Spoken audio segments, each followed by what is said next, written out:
2011 might well be remembered as the long kiss goodbye for Darren Lockyer. There's been a succession of fond farewells for rugby league's immortal in waiting at various levels, be it club or origin.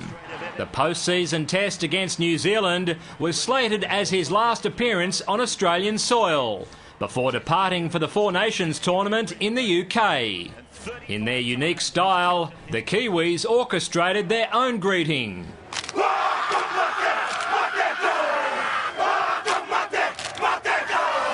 Russell Packer had a more intimate welcome for the Kangaroos captain, who was playing his first game since fracturing a cheekbone in week 2 of the NRL finals. Luckily for Lockie, everything upstairs was intact, including his football brain.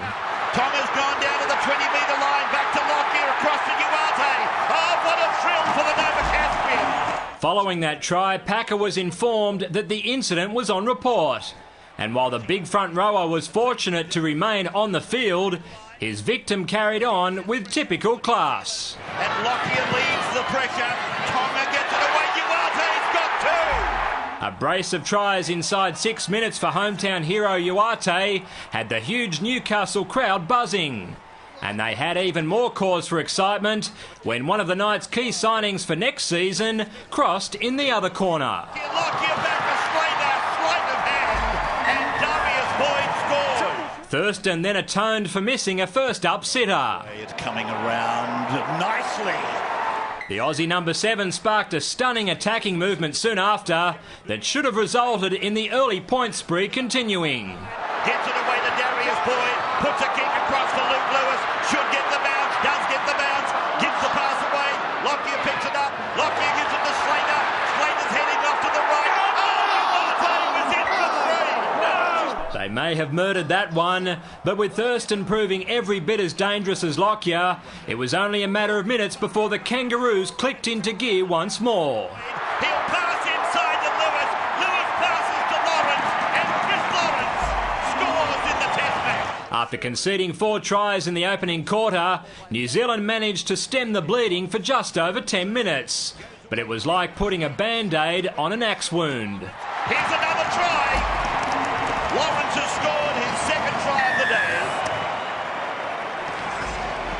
And again, perfect execution. They were given the football at the right end of the field. With almost 2/3 of first-half possession, the most surprising thing may have been that the red-hot Aussies didn't lead by more than 26-0. The current World and Four Nations champions were desperate to save face and struck first after the break when Packer powered downfield after wonderful work by Isaac Luke before Kevin Locke leapt out of dummy half to finish things off. Here's Locke with the ball. Locke score. New Zealand are over through their fullback. Australia had been meandering along until one of their debutants sparked them back to life with just over an hour gone. Slater to Galloway. Go, Keith, go. I think you've got it. I think you might have it. Yes, you've got it. That was followed up by Billy Slater showing his underrated ball skills. Slater puts Tonga through a gap. And Willie Tonga goes in to get one for himself. With the Kiwis' defensive line in all sorts of disarray, Thurston went scouting out wide once more. Darius Boyd sets himself for the line.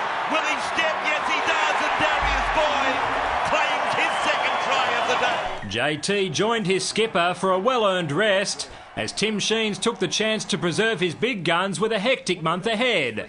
But there was no thought in Chris Lawrence's mind of taking it easy. Oh, that's strong tackle from Chris Lawrence on Momoy. But the biggest hit of all came on the scoreboard, with Australia running out emphatic victors by 42-6.